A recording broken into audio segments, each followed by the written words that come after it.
Tiff and the Punisher ready for a stand, facing down the system with a plan in hand. Families torn apart, it's a painful sight. They're here to make it right, under the moon's soft light. CPS on the doorstep, knocking at the door. Mothers crying, children hiding on the floor, fighting for the family's hearts, heavy yet bold. In every whisper story, the truth is being told. Free our kids, save the family, hold them tight. Every voice, every heart shining through the night. Fight for the Constitution, stand your ground. It's not over until justice is found.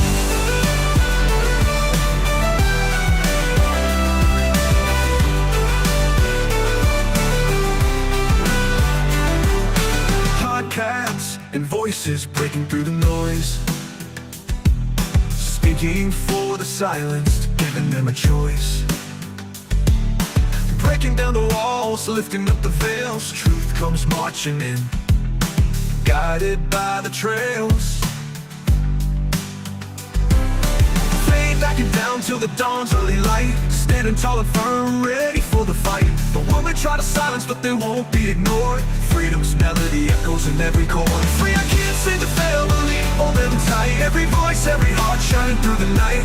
Fight for the Constitution, stand your ground. It's not over until justice is found.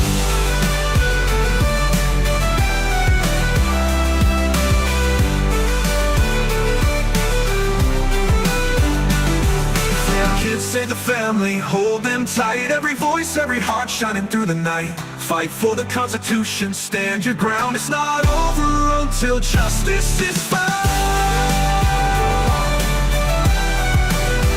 Justice is found.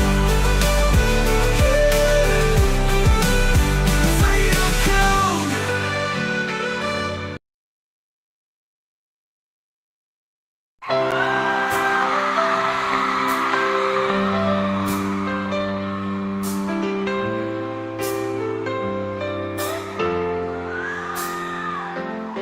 They are taking our kids every day. I shout them in and no one has a thing to say. For those who have been isolated, don't be worried, you have a voice today. So listen up everyone, here is the story. Child Protective Services is real. CPS is what they call it. They want our kids because it fills a lot of people's wallet. We all think it won't be us. We say when they come we will be so tough. It all sounds good when there's no one to take them.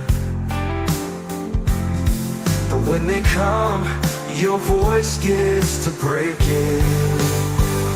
Stay calm, step away. CPS ain't taking no one today. We are educated. Stay calm, step away. CPS, you need to leave. I know the tricks up your sleeve. You can't do what you're trying to do. We have done our homework. Don't do a damn thing without a warrant. You no longer will steal our kids this way.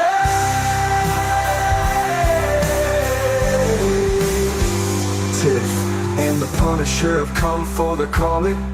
They are giving us the CPS warning. Their voice is loud and clear. We stop losing our kids this year. Tiff wants to fight the entire planet. She is tired of our kids being taken, God damn it.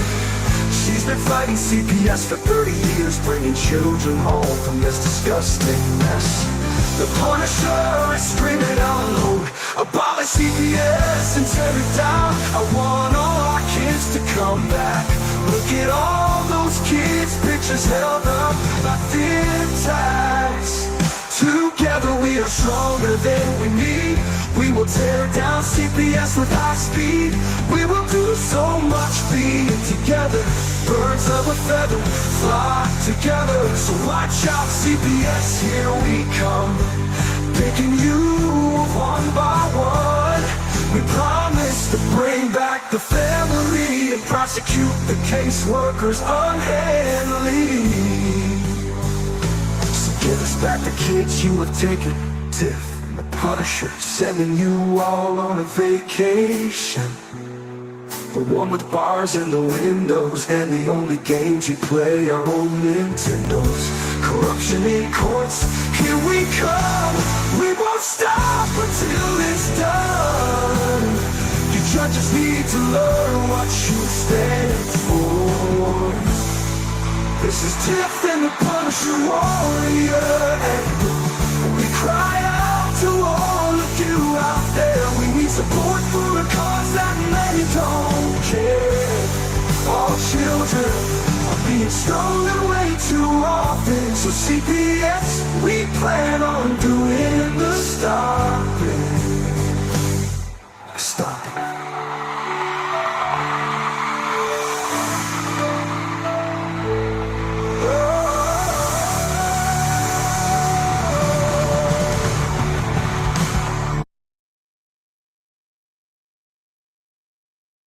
Microphone, turn your mic on. I said, sometimes you just want that song to keep going. Yeah. Like I need to make an extended version, you know? That's fine. Yeah, well, Now another I'm 12 minutes. echoing. All right. Are we better now? Is that good? I don't know. Yeah, that's better. All right. We're better. I'm better. We're better. Yeah. There we go. So what's going on? You got the sickness coming in the whole house? Oh God. Yeah. I'm afraid he's talking to you. I'm afraid it's coming through my TV. I'm coming through my monitor here. Sorry. Yeah. It could happen. Yeah. Hey. Stranger things. This is the truth. And with the things we've seen this year already, like, whoa, maybe maybe it could happen. I don't know. Strange stuff. Did So, you What go is it? ahead. No, you go first. Ladies first. Did you see what I sent you from the imprint, that this federal freeze is affecting child support, CPS, the adoption agencies? I know. You know what sucks is why couldn't this have happened to some people before all this, you know? Like that really sucks. You know? But you know what? If they can do this stuff like this, if they can freeze this stuff, if they can stop this stuff, if they can go retro with stuff, they can do that for parents that were TPR too. Yeah, absolutely. Because I was thinking last night that if we can get to Trump, one of the things that we should ask him is to have an audit done on every state agency, CPS, of course, to have all their TPRs audited, and the ones that should be reversed should be reversed. Mm-hmm. They're damn right there should be. Yeah, well, we'll do something about that. But the thing is this, because people are like, what about the kids that didn't deserve to get? Those parents aren't going to petition to get their kids back. The parents that were truly harming their children and doing bad things to their kids, they've been long gone. The drug addicts that didn't want their kids, they are long gone. They're not remembering their kids. They're not thinking about their kids. They're not nothing. So you don't need to worry about that. Those people are not. And if they are, then make it $100. Put $100 deposit down for your case to be seen. And then you'll really see, you know what? Because if you can't put $100 down and your kid's not worth $100 deposit, then you ain't worth getting your kid back. But something like that would be enough to deter these bad parents from doing this. No, I ain't going to do it. I got to put $100 deposit down, you know, make the deposit come back or something. You know what I mean? But they could do things like that, and that would make a difference. It really would. But that's what I think a lot of people's fears are going to be, is like, what about these kids that are really abused? You know? Well, we're not talking about those kids. We're talking about real parents and real kids who were wronged by the system. Right. No, I understand. But I'm saying that's like the people on the other side of the tracks argument are going to be like, oh, the people that, you know, they don't deserve to have them, or they're liars. You know how they make us out to be, or us out to be, you know, like we're these hellion, God, whatever, just awful people. And it's not the truth at all. but they just But group us with all of them. But the proof's in the right. pudding. But then they lie so much in that paperwork too. It's going to be hard to go through those things and do those audits, right? Because Well, they're not going no to. no no. Because now we have to re-interview everybody because it's what's in the paperwork. Okay. Then there's the parent side, CPS's side, and they have to come to a determination. And you're right. If they tell drug addicts and parents that abuse their kids that they're going to have to put money up to hear their cases, they're not going to do it. Nope, nope, they're not. And I've said this for a long time. The one way to get that's the way that you can siphon all of them out, is you just make it not, because listen, none of us are rich anymore. We've spent all of our money, time, we've lost everything. Like we really have. All of us that have fought CPS in one battle or another have pretty much lost everything. Any person that you talk to, you interview, they've lost their homes, they've lost their wherever they were living, they lost their cars, they've lost everything because of either the things they had to do for CPS or the things that they had to do to maintain their programs with CPS and all of these type things. So I mean, these people are rock bottom, but come hell and high water, you know damn well I'm putting up $100 to get my kid back. Or Yeah. just to get the opportunity to become seeing it. Now, these people that don't care about it, they're not going to do that. So you don't have to worry about that, people. The one that doesn't want their kids, are you're not going to be putting up $100, even if it's a deposit. Like they're not going to do it. Right. Right. And I really do think that if you get found that your kid was taken erroneously or something like that, that your kid should get some sort of if not the parents too, but at most the kids should get some sort of a settlement of X amount of dollars that they get put away, whether it's in a trust fund or a bond or whatever. But the kids at least should get something because they really are the true victims of all of this. I mean, we are too. We're wrong, but in a lifetime of free therapy. yeah, absolutely, paid for by Department of Health and Human Services. Like that should just be a given. Every person that's been wronged by these people should get that anyway. Because what did they do when they just set their kids back with you? Like when you go through reunification and stuff, I wouldn't know because I never made it through reunification. But when you go through reunification, do they put you in counseling to reintroduce your kid to your family and do what they've done? They separate you for so damn long.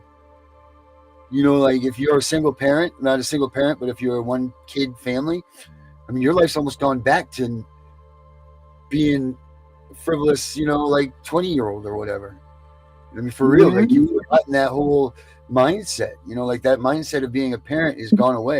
Your mindset has been of fight, like really that's been on edge, like someone talks to you like, what do you want? And they're just trying to say hello. You're not sure if they're going to say that you're an asshole because CPS came and took your kids or, you don't know what's coming out of someone's mouth, so like, that's the way you are there. But, it's awful. But then there is the thing too, there's this. How long does it have to be before what you do to get your kid back is the same thing that CPS did to your kid when they took him from you? Now, I know that the difference is that you're the biological parent and you're the one that gave birth to them. But at what point do you say, this isn't right if I go and do this right now? If I go and take my kid back from these people, I guess it's never wrong. It's never wrong because you deserve that right as a parent. But on the other hand, if your kid has flourished and gotten accustomed to this life that they have, and especially these ones that never knew their parents, the babies and such. What point you go in for 10 years you haven't had this child, and then you're going to go and uproot this 10-year-old that's doing great, and you've never even met you? Like, at what point is it wrong to do this, to try to get your kid back when they've been in this, or is it ever? Well, I'm echoing again. Well, you're talking too loud. I am not talking too loud. Is that better? Well, yeah, I think so. Yeah. Right. I think that if the child is old enough to make a decision for themselves, I think that the child should play a part in if they want to come back or not. Because trust and believe, every child wants to know where and who their parents are. And they want to know about them. So Well, I'm sure it would have to be integrated, right? Like right. you You start couldn't off just with go take them. visits, right? You start off with visits, day visits, then you go to overnight visits, then you go to week visits, to summer visits, to eventually home. Right. But, in most parents, do you think that they want to wait like that? I mean, I know that that's Arjuna's right. It's still more trauma for the children, unfortunately. But is there good trauma? Let's ask that question. Is there such thing as good trauma? Like, is there, um, because it could be a good thing for everybody all the way around, but the trauma is still there. There's just so much damn trauma for them doing what they've done. But you have to remember who caused the trauma, Right. right? They So started it. trust me, my kids were angry for a very, very long time. And I've never, ever, ever, if my kids ask me a direct question, I would give them an answer. And I always told them, if you want me to answer you, you better be prepared for what's going to come out of my mouth. Right. So parents have to understand, and more so kids who have been taken by CPS have to understand that their anger should not be directed at the parent. It needs to be directed at the state. And when they turn 18, the anger and the pain and the trauma is never going to go away, but somebody needs to reimburse them Mm-hmm. monetarily for all the time that they've lost and provide counseling for them for as long as it takes. Mm-hmm. I agree. I agree. But I know my thoughts are just like, say there's these babies that got taken from their moms in the hospital and they're doing great and they're flourishing. And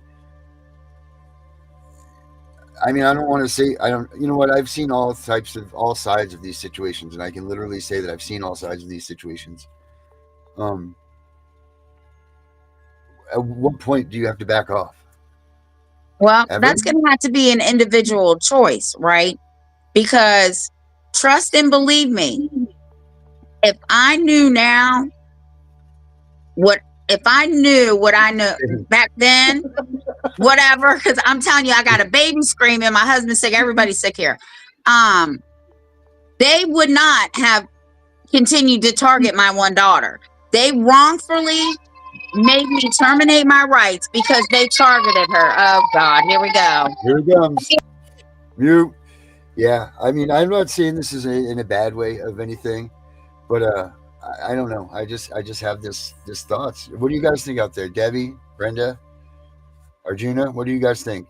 What do you think? Is there an age that you should have to say maybe I should not do this or approach it separately? Um, I mean, when is it going to be? When is it too much for everybody really to be reintroduced to new trauma if they're taken away and everything's great for them? Now, obviously, there's a let's see what she got back. My granddaughter, we got back after 10 years of absence, is all over the place. Angry, huffy, is normal, stropey teenager as well, but we're working hard and slowly getting there. Yeah, it's hard. It's hard because they don't understand and they don't know Yeah, why. buddy. Right. Right. They're the ones that had to suffer and deal with this. We as adults would, if you took me out of my home right now and put me in a whatever, I will deal with it. I will handle it. I will be okay. I will make it out of there. But you take a 3 or 4 year old out of your home and then put them in a strange place with nobody around them. They have nobody to surround them to help them that they're used to. Like you as a parent, when they took your kid, you still had for a little bit of time, if you even got that, you had somewhat normality of family that supported you, until the caseworkers, till they ruined that for you. Um, but you had somewhat of normality that you could keep um, in your life, but they didn't, like it all gets taken away from you eventually because people get sick of it. They don't want to hear you talk about it. All of this stuff. Your friends start going away because they almost think it's contagious. They don't want to catch CPS. You know what I mean? Like they don't want any of that type of stuff to take place. So eventually you get worn down to it's just you and your partner, and hopefully you still have your partner, And then how long does that relationship last? Because now you two are at heads, and you always get to, if it was you didn't do this, or if I didn't do this, or you didn't do this. There's a lot of pieces that are involved in keeping this family unit thing that we all hold so sacred tight. And any little bit of that, throw it off. But what point is it that you have to say, I got to throw in the towel with this because this isn't going to be good for anybody? Or is there a point? I mean, that's just kind of my question. Is there a point that you should sit there and say, you know what, I'm never going to be able to get back what I lost, and maybe I should just settle for the money and go? Like, is that what you do in some situations? I'm just saying, I'm just speaking out of just because it's a hard thing. As time goes by, for me, I know I think about that stuff. Like, when is it going to be that it's wrong? I mean, I'm not into that length of time that I haven't been without my kid, but at what point is at what point is it that it's wrong? Yeah, Brendan, I know that's the ridiculous. That's that line. Like, if you give them that respect to be able to say, listen, hold on, like, I don't want to withdraw my kids because you guys have formed a bond and you're doing that stuff, but then these guys turn to be assholes to you. Then that's not right either. Like, they should allow you in their life. Like, you should be in their life somehow, some way. You don't have to go in if your kid never knew that you were mom or dad, but you could be Uncle Ed and Aunt Margaret or something, and not ever have to bring that secret out, but you could be a part of their lives. There's ways that you could get around doing it and getting that heart for you again and keeping the things intact for that child. But then there begs the question, then you're lying, so there's just there's so many components to reunification in 10 days or 10 years, I guess, that I don't think anybody has even delved into to see what the effects are. And, like you said, like, how do you deal with the angry child? How do you deal just first and foremost, the kid's pissed and they think it's your fault that this happened. How do you deal with that? Because certainly the foster parents or whomever they're with aren't going to sit there and tell. They'd be like, oh, yeah, it's your parents. I did this. I lied in court. La, la, la, la, la. They're not doing any of that stuff. So that comes back. You know what? Be easy with your mom and dad. It was their fault. They were drug addicts.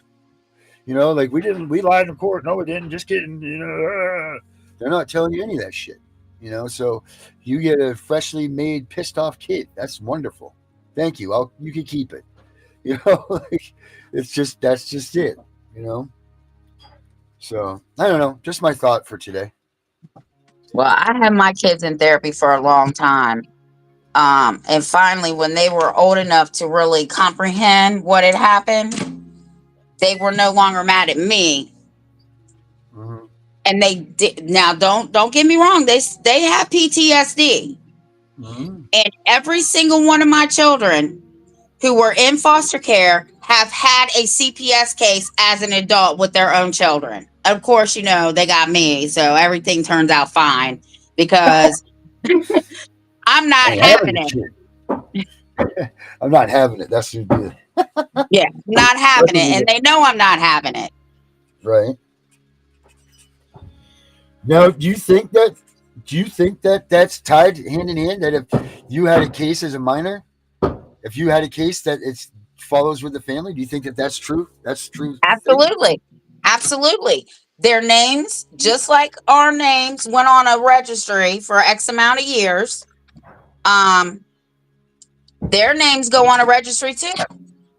And I know that they say they follow the men, but here's the thing. They follow the women because we're the ones that give birth. Right. And they just didn't wait. Mm-hmm. Oh, she was involved in CPS, so we know for a fact that her kids are now going to be caught up in the system. So they just sit and wait. That's what they do. You know what? You're absolutely right, because they know what they created. They know exactly what they created. They created an alcoholic, a drug addict, a prostitute, and this is what studies show. Studies show that this is the chances. What is it, like 25 or 75% chance of incarceration? I don't know what those numbers are for sure. It's 85%. 85. So they know it's not a matter of if, it's when. One of these kids are going to screw up. Something's going to happen. So we just have to sit and wait. They're obviously going to be popping kids out at one point in time. So let's sit and see here, and we can come and take them again. It's like putting them back in their own little system. Yep. And that's why they don't want to damage kids, because it's never going to be any good for them. It's never going to recycle back. Nope. Yeah. Every female. Now the males are in there too, don't get me wrong. But like I said, we're the ones that give birth. So they're really watching us. Yeah. So why doesn't everybody that get involved in a CPS case change their names, like Mary was just saying? Yeah, well, it's not hard to do. In the state of Virginia, it only costs $150. You can file it by yourself. You just say why you want your name changed. You submit your application, and in 14 days, they either say yes or no. That's it. It's $150 here to change your name. The problem is not the name, the social security number. Right. Oh. Son of a bitch. Yep. Gotcha. Yep. Checkmate. Can't change your social unless you're like in witness protection. Right. Or they adopt you. Well, they still have your social security number. They have the adopted parents can change that number. They change the social, the state changes the social and the birth certificate. They amend everything. And then they collect on double lickety lick. You know they do. They don't get rid of those other numbers. Those numbers are still in play for getting that funding. Well, not only that, that name and new social security number is still attached to a female that was in state custody. Mm-hmm. So it doesn't matter whether you change your name, you get married, whatever the case may be, unless you're in victim witness or whatever it's called, protective custody. That social, that new social is going to follow you. Therefore, they're going to follow you. Mm-hmm. Good country. That's it. Moving to Mexico. Back to the SSN number. Mexico, here I go. You know, that's just man. But crazy. I do know that you can turn in your birth certificate and your social security number and get a you can get a different number. It's like a like a business number. I forgot what it's called. It's something like an EIN. Or 10, whatever, one of them or the other. Yeah. And that would replace your that would replace your social. And then the United States government does not have jurisdiction over you, because then you can, like, if I wanted to, I could go to Greece right now because I'm Greek and claim that nationality or whatever. I ain't doing all that shit because I wear the badge of being a bitch and belligerent and big mouth blunt. I wear all that proudly. They hate me. I'm not changing nothing. Mm-hmm. Right. Yeah, you can't do that over there. Ain't no right to protect you. Beat your ass in the street. Hit you with a hammer. Throw some hollows at your ass. Do something. Right. So, I mean, there are ways around it, but it doesn't matter. They're all in the system.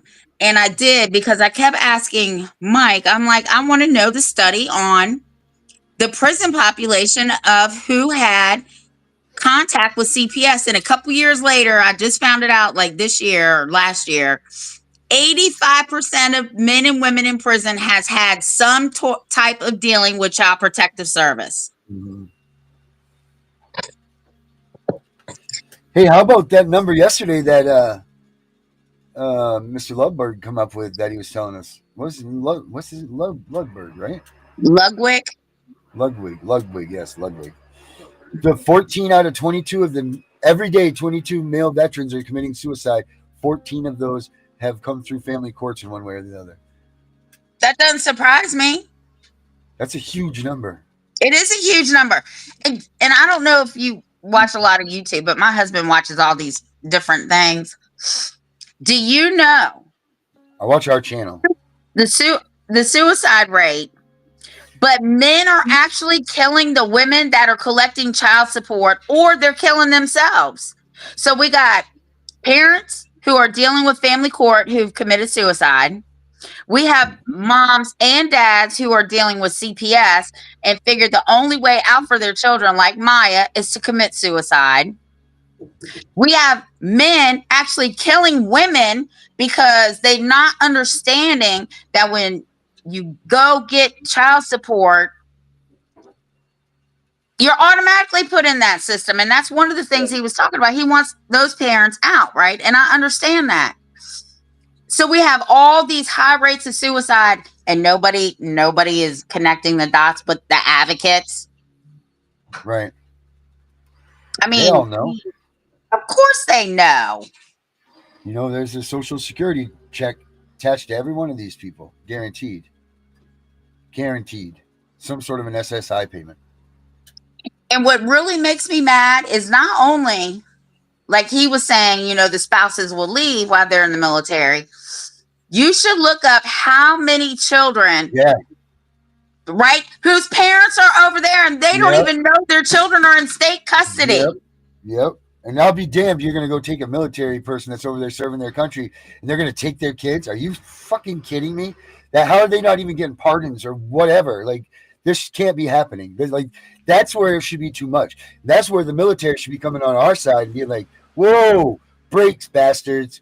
You know, like, we're doing this so people can have their freedoms, and they're going to take. I wonder how many. We're going to go down a rabbit hole. Yeah, because I'm telling you, it's a lot. I'm sure it is. I bet you $1 million it's a lot.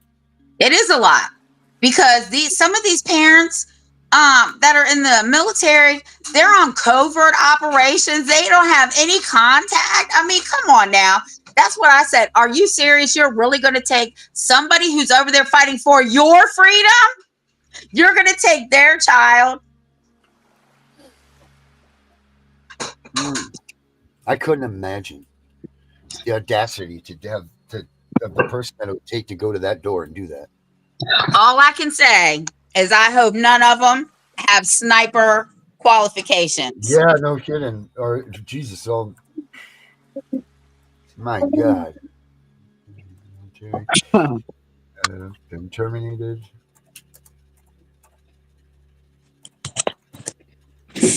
And you would think the military would be involved anyway, because if they're in the military and they're married and they have kids, their kids are supposed to be protected under the military.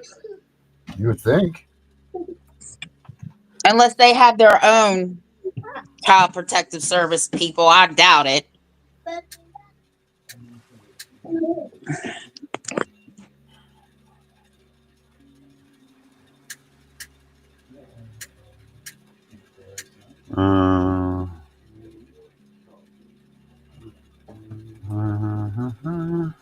Okay, well, this isn't.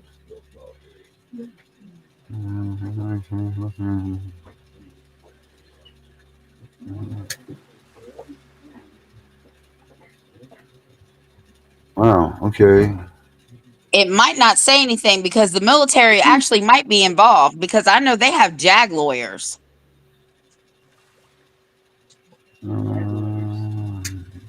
Judge Advocate General. It's a different court.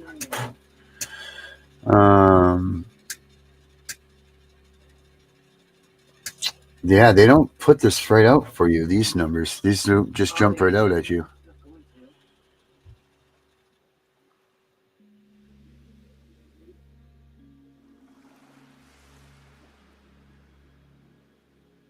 Oh, look at that. Oh, is this a video?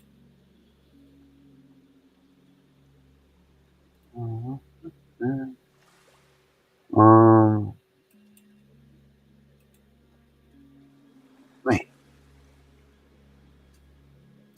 Yeah, this is hard to find here. It's probably because it's all military stuff and they're probably not allowed to talk about it. Confidentiality.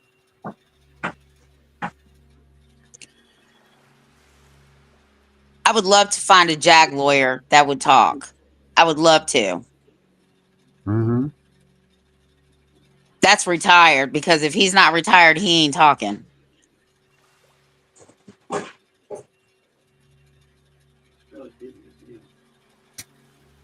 Oh, here we got a. Oh, okay. Hold on. We got a video. I just found this video, though. Let's try this out. From Stronger Than Before, Coach.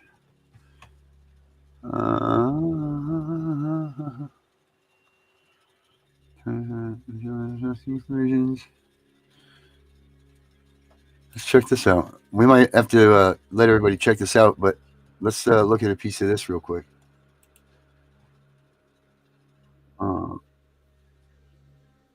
Everybody, I'm gonna put the link up for this because this looks like a pretty good checkout here. Of Advocacy and Policy at Children's Rights, a national nonprofit that uses strategic advocacy and impact litigation to fight for systemic change in our U.S. child welfare, juvenile justice, immigration, education, and healthcare systems. Over the last year, the momentum to examine and reimagine what we call child protection in this country has been growing, and it is not letting up. In August, I had the opportunity to travel to Geneva, Switzerland with my colleagues Stephanie Person and our partners, Joyce McMillan, Angela Burton, and Hina Navid, and to present before the United Nations about discrimination in the U.S. child welfare system. We focused heavily on the critical need to repeal laws that are racist and that have racist outcomes, and the UN heard us.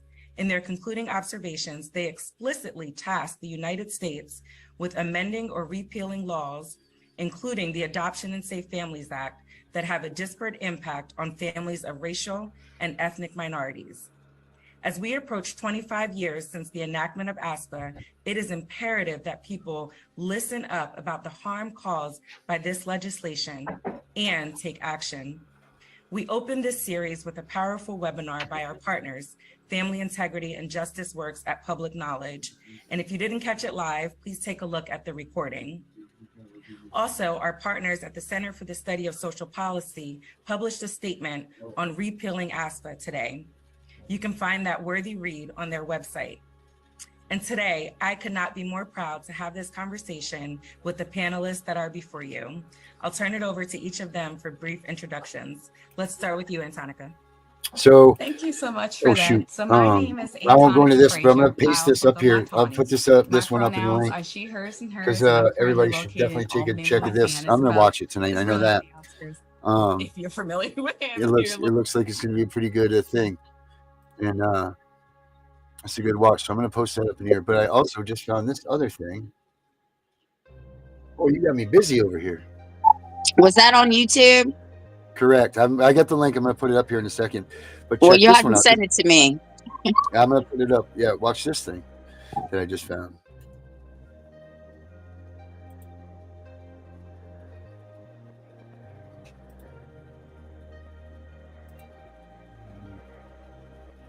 Check this one out.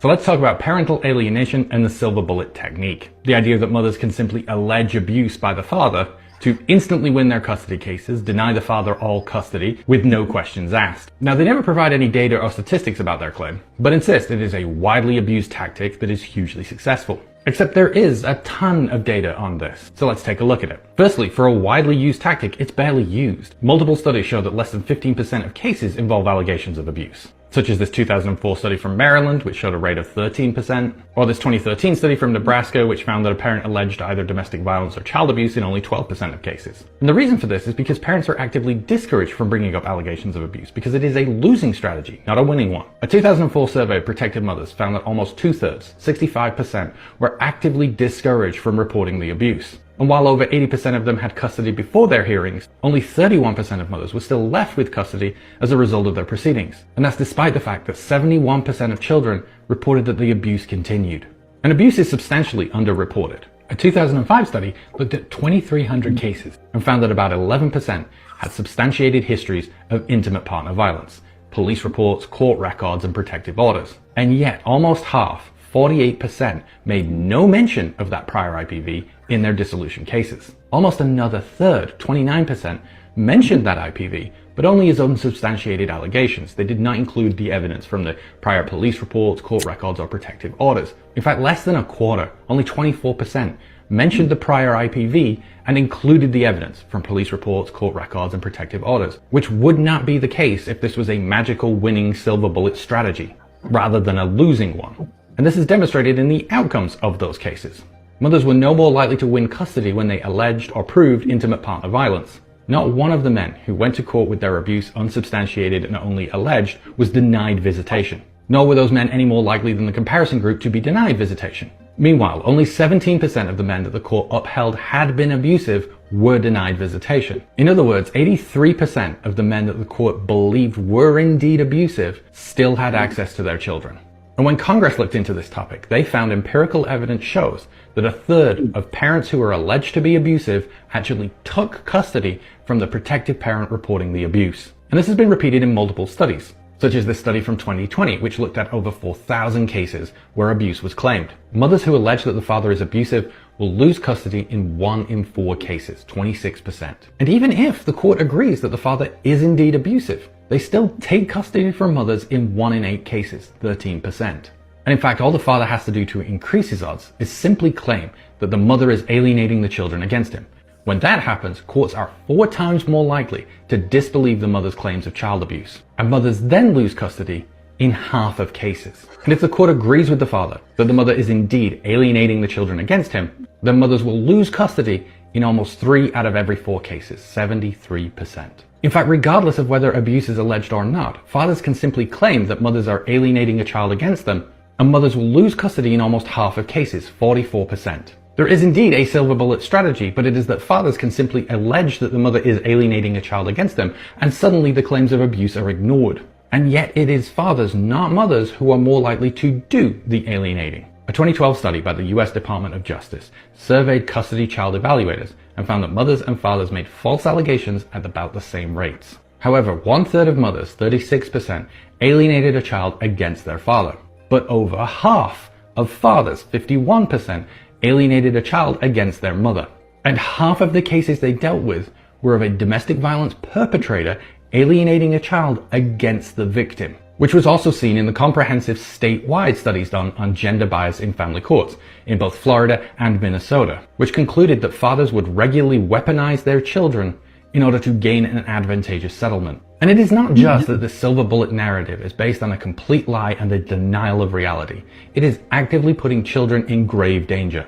When I talked about this last back in February, the same day that I posted my video, this post was made to the men's rights subreddit on behalf of a man going through the popular narrative.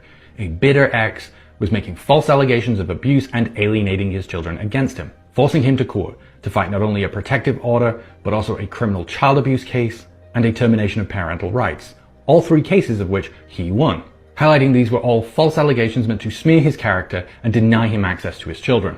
As always though, his court records tell a completely different story. He had violated court orders. There was a history of repeated domestic violence which was not originally included in the case. And in the findings of fact, the court reported that it was not the mother, but it was the county attorney who was bringing these cases against him. That the accusations against him were not wholly false, and that there was no evidence that the mother was alienating the children against him. She was simply reporting what the children were telling her when it came to the abuse. It's the children that are accusing him of abuse. And in the termination of parental rights case that the father won, the judge gave his opinion that he was very skeptical of the father's testimony, and was convinced that the father had indeed sniffed the children's crotches on multiple occasions, and that there was no reason to believe the children were making this up. And the father himself would admit that he had indeed sniffed the children's crotches on multiple occasions. And the eldest was so fearful of abuse and essay at the hands of her father, she attempted to fatally self-harm and was taken to inpatient treatment. And while in that inpatient treatment facility, her father tried to directly contact her, further triggering her self-harm behaviors, and then tried to have her removed from that inpatient facility. And yet, despite the court reporting these findings as facts, the father still claims that these are just false allegations and the mother is alienating the children against him.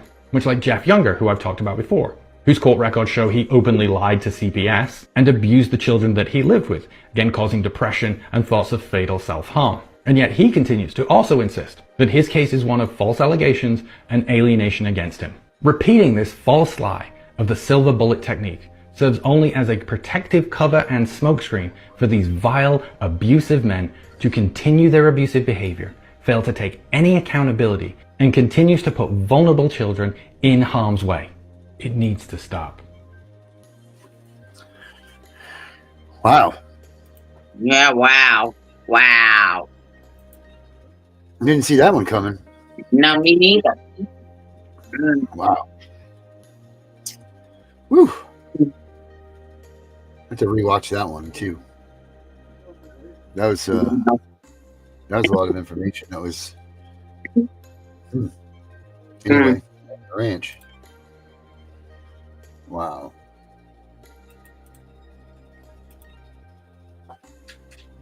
My fiance is the type of guy. He is now convicted as a child molester ×4. Same thing. He lied in cops.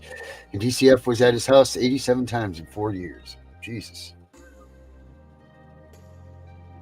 Wow. Oh my. Well, that's over with. That's horrible. I don't. What does it take to make such a savage person? I don't know. Yeah, a lot of Jack Daniels. Yeah, I have a way I feel about sex offenders. Yeah, so do I. They have a special place in my heart. Yeah, they have a special place. All right. Yes, they do. I think Alabama started doing chemical castrations. Oh, good. They should make it hurt though. They just need to be sitting in the electric chair. Period. Yeah, they don't even need help with the castration. Right. There you go, They should Nayla. be allowed to breathe. That should be a. Death sentence. Yeah, that should be a death sentence right there. Yeah. The worst, most horrid way that you could ever possibly do it. You know, bed and Well, nails. I think the same things they do to their victims should be done to them. I think so too. Scare them to death. Yeah. Put that peril of fear into them the entire time too. And then little by little, just start, you Yeah. know. It's got to be Let's slow. We're gonna be on the fucking FBI watch list, so let's stop talking about We this. already are on the FBI watch list. What are you talking about? Yeah, 24 hours period for that at least too, by the way. Yeah. So, yeah. This is the little bastard that gave me a black eye. Oh yeah, so Tiff got. Tell him everybody what happened. Tell him again. This is funny as hell. So I forgot what night it was, but my cat was up and I didn't want him to get caught up in some wires, so I'm like smacking his butt to get down. Well, he sleeps above my head. This dude hit me so hard in my sleep, I saw blue. Then I felt stuff running down my face. I get up, he cut my nose and he blacked my eye right here. Yeah, and am I talking about you? You tell me you beat me up. Tiff got You knocked beat out me by up. a cat. Yeah. That's funny as hell. Oh boy. Terrible. Mhm. Yeah, Brenda, we all on that list. You know that. I found out when I went to court the last time. They told me. Well, the good thing is we got a new FBI people, so we might not be on their list anymore. Yeah, maybe they'll be on our side. Yeah, maybe. I mean, when you figure this group is nothing more than just a group of people that want the well-being for children. That's really all it is. And so what if there's a little bit of hint of violence or, you know, anger and aggression? There should be. They stole our freaking kids. They've kidnapped our children from us. We're not supposed to be all, look at nature. Look at nature. What happens if you go steal a mama's cub or an eagle out of a nest or whatever? Go out in the woods and try to steal a baby from something and see what happens to you. Yeah, they might find the rest of you. Right, maybe. Even a chickadee will sit there, peck your head for hours and hours, man. They'll still do it. They don't. They're not to the death. They're doing it. But we're the only people that stand upright and just let someone with a college education come and take our kid. You don't Make any sense? have college educations, man. I had an attorney tell me there were nothing but bullied in school and high school dropouts. Yeah, they're right up there. A lawyer. With COs and CPS agents, all the same. I'm sorry if you're a CO out there or a police officer. I respect you. I'm just kidding about that. But Well, I'm not, because the police do not need to get involved in civil cases. now wait a minute. How come if me and my wife got into a fight and she's trying to take baby, well, there's no baby anymore, but if we did still have it, she's trying to leave with the baby and I'm saying, no, she can't take the baby, I'm taking the baby and this, and the cops would be like, whoa, we can't be a part of this. We don't do civil stuff. You need to go to court. But yeah, CPS strolls up and their asses are right there in the line of, oh, because we're here to make sure to keep the peace. Bullshit. Because now these cops are starting to take the kids. If the CPS doesn't get the warrant, the cops are getting it for their own emergency reasons. That's what's happening now. Well, they need to stay out of civil matters because they can be sued and they are liable. Man, I'm just telling you, this world is getting wackier and wackier every day. It's crazy. You know, just when you think you got one thing beat, here they come out with something else. It's tired. Yes, tired. Tired is the word. It is. It's very tired. Happy birthday, Vinny. Oh, Vinny's birthday. Oh, yeah, weed the people. Hey, you still got to work tonight, Vinny. You don't get that off. You got to be on the show tonight. Don't even try. I got something to do, so you're going to have to run it. I'm just kidding. I'm just kidding, Vinny. If you want to take the night off, you take the night off for your birthday, buddy. How's Gunner doing? Does anybody know how Gunner's doing? I don't know. Well, I hope if he's out there, Gunner, I hope you're feeling better now that I'm getting it now. How about a DCF CPI investigation into self-defense shooting being prosecuted as manslaughter? Is that really going on, Naylor? I'm telling you, people have had enough of this shit. They are going to start, those caseworkers, God willing, God bless you, because parents are starting to have enough. Have a jury trial. Yeah, you better do something. Use your Constitution. Use your Constitution. Give that jury a damn lesson. And Supreme Court cases and federal court, you need to use everything. If that's you, because I'm going to tell you, they ever fuck with me again, I'm giving all of Frederick County a lesson in civics. You're going to too. Speaking of that, we got to, let's deal with Trump's thing first, and then we'll get the webinars going. Yeah. This Trump thing will tell us our size. Do you guys all, so I put in a thing on the community, on the YouTube community today, and I just asked how many people are planning on trying to leave a message or whatever on our Trump extravaganza day, which we still haven't named yet, and it's only 13 days away. But I said yes and no. So if you guys could check it out on the YouTube community and just say yes or no. We're just trying to figure out how many people we need to make space for it over the time and all of that. We welcome anybody to do something, whatever it is. Why don't we call it, because it's going to be Valentine's Day, why don't we call it For the Love of Children? Oh, that's very nice. For the love of children. All right. That's just a thought. What? Look. Oh, you're going to clock me again? Oh, he's just about ready to whoop your ass. He was, too. I seen it. I don't know. I saw your face. I saw your face, and that was scary enough. I'm like, damn, that cat's going to get her. Oh, my God. Oh, wow. All right. DCFC Sheriff Deputy named Mungo. All right. Let's see what we can come up with that. That's cool. Yeah, I heard the sheriffs and the police in Florida were also CPS workers. No, we can't be having police doing CPS work and CPS doing police work. You can't have that much power. Nope. That's absolutely too much God complex right there. Yeah. Too much God. Too much God, not enough common sense. That's what I think. But yeah. So we got that coming up on the 14th, guys. It's gonna be good. I hear Tiff over there right now. Just she's wheezing. I know what that means. Yeah, Tiffany's about to go take some NyQuil. Oh boy, she's gonna have some NyQuil. That's what she's gonna do. She's gonna be nights out. Yeah. So, you know what that means? That means it's time for this.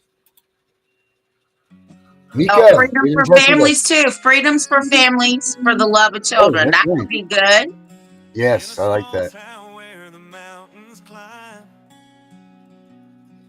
I will do that, Benny. All right, guys. See you I gotta swim. tomorrow. See y'all tomorrow, same time, same place. We'll be here. Tried to save the family's golden rule.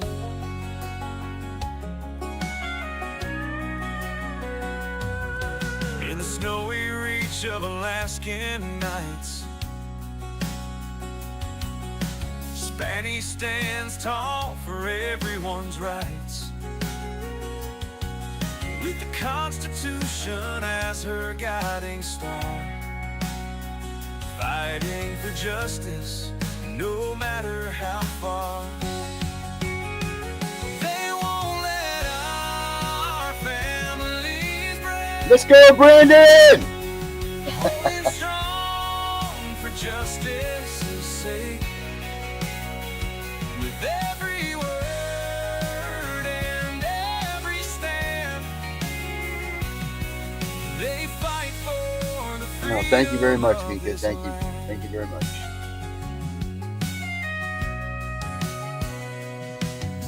CPS tries to sweep them away, but Tiff and the Punisher are here to stay, reading those rights with hearts so pure, standing their ground so fearless and sure. Spanish voice echoes through frozen air, for every family she's always there, with a heart full of fire and a mind so clear, fights for what's right, so we have no fear. They won't let our families. Yes, tomorrow morning, bringing back Brenda, 9:30 a.m. Holding strong. Get there, get your coffee, get your newspaper, put it down. She's got the story. So make sure tomorrow, bringing back Brenda, 9:30 a.m. Eastern time.